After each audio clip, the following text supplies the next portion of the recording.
आप देख रहे हैं टाइगर कमान।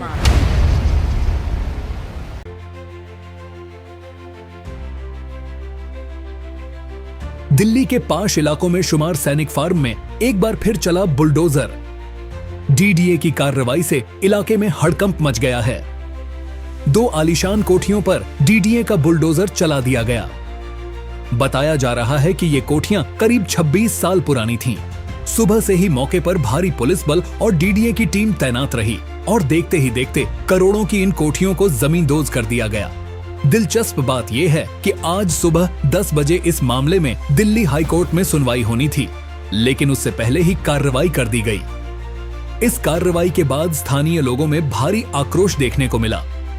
लोगों का आरोप है कि बिना अंतिम सुनवाई के ही बुलडोजर चलाना गलत है।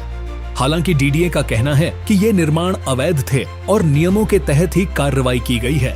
फिलहाल सवाल यही है, क्या कार्रवाई जल्दबाजी में हुई या नियमों के तहत? इस पर सबकी नजरें अब कोर्ट की सुनवाई पर टिकी हैं। डीडीए के जो अधिकारी हैं वो सरकार की बिल्कुल नहीं मान रहे, ना सरकार का खौफ है ना पब्लिक का खौफ है। जब ऑलरेडी पार्लियामेंट से ये कानून पास हो गया कि जो 69 कॉलोनी है, दिल्ली की जितनी भी कॉलोनियां हैं, वो 2014 से जो पहले मकान बने हुए तक बने हुए उनको नहीं तोड़ा जाएगा। उसके बावजूद ये पार्लियामेंट के कानून को नहीं मान रहे, नंबर 1 बात।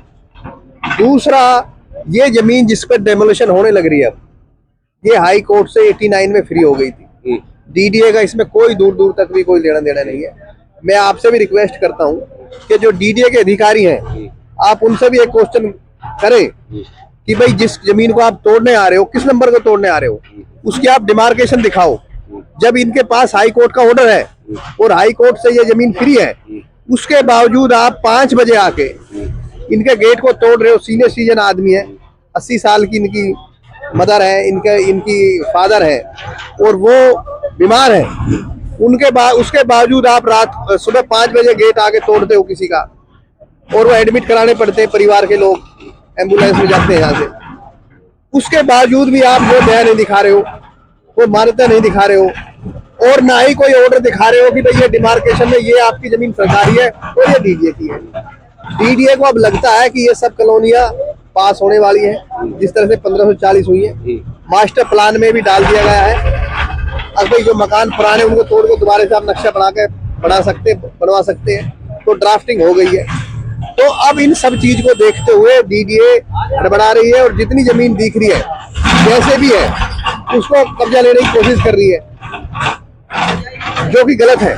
ये 2 अप्रैल को मैं आपको ऑर्डर दिखा रहा हूँ, अगर आपको दिख सकता हो, लाइट ज्यादा है, जिसके अंदर डीडीए को कोर्ट ने क्लियरली, ये 2 अप्रैल की डेट है, जिसकी अगली डेट 16 तारीख लगी है, जिसमें यूडी डिपार्टमेंट से लॉयर्स खड़े हुए, और लॉयर्स जो यूडी से खड़े हुए doctor Monika Arora, miss Anamika Thakur, miss Nidhi Banga, mister Shashi Pratap Singh और कई लोग खड़े हुए शक्ति प्रसाद जी के केस में।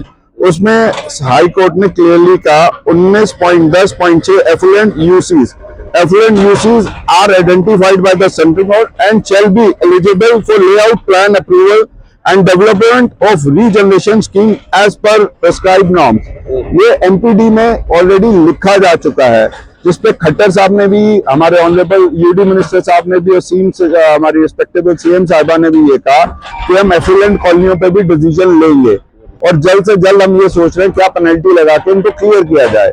एक तरफ हाई कोर्ट कहती है कि इस पे कोई कार्रवाई ना हो, इस पे एमपीडी पे आप क्या लिखना चाहते हैं वो बताएं, और दूसरी तरफ डीडीए सुबह 6 बजे आके 5 बजे आके कार्रवाई करना शुरू कर देती है। ना डिमार्केशन दिखाती है, ना वो कोई भी चीज यहाँ पे दिखाती है, जिसका हम खुद सब रेजिडेंट्स यहाँ परेशान है, आरडब्ल्यू वाले परेशान है कि भाई आपको इतनी जल्दी क्या होती है सुबह 5 बजे आके तोड़ने की। 10 बजे कोर्ट खुलती है, आप कोर्ट के हमने 10:30 का टाइम दे रखा, आप टाइम दीजिए।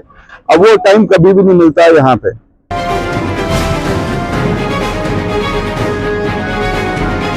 आप देख रहे हैं टाइगर कमान।